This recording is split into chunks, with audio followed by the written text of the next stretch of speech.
in the last 6 years. It is this war on coal. It's real. Families have been decimated. People put out of work. You know, we've got a poverty rate that's being driven in large part by the unemployment caused by the war on coal. We must do better.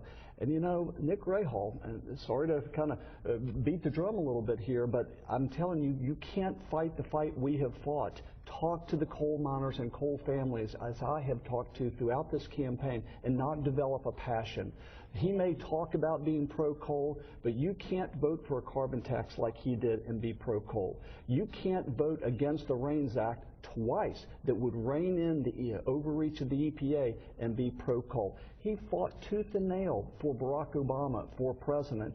He has voted for Nancy Pelosi, as I said, 6 times. So you know what? He's on the wrong team.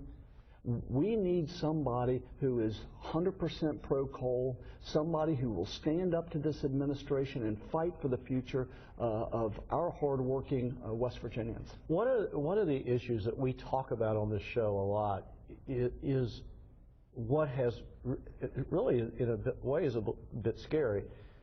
But America seems to be, they've certainly lost confidence in Barack Obama as president.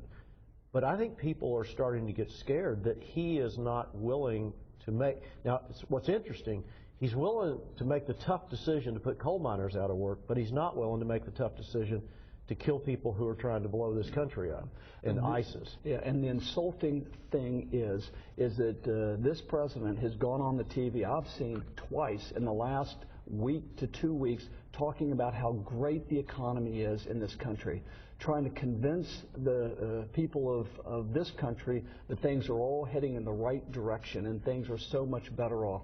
Well, Barack Obama hasn't been to Mingo or McDowell or Mercer and Monroe. I'm telling you, people feel it. You can cut it with a knife. Well, we see that. We operate television stations down there, and we know the health of those economies. But I would also argue that he hadn't been many places else in America either, because the American economy is not, it is a shadow of what it was. Yeah. People may be back to work, but they're not back to work with the jobs they want and what they're trying to do. I mean, we have some problems, but let me ask you, you've had a chance now to spend pretty much a year of your life in 18 counties up and down the coal fields.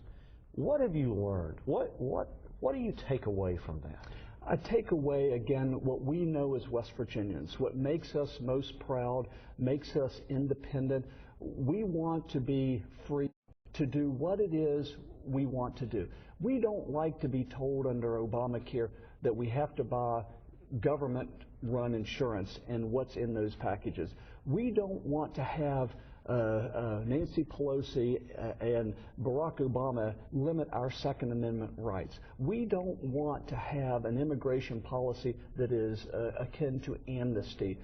There is this fierce independence, you know, mountaineers always free, and this big government attitude. And yes, Nick Rahal has been helping Nancy Pelosi and Barack Obama every step of the way. We just want to be able to get back, do what we do best, keep our jobs, provide for our families, build our communities. That's what we as West Virginians really want to do. The solutions aren't in Washington. Evan, and I know you've been pushing for this throughout, particularly the last 3 months, and this week you tried to have a meeting with Congressman Rahal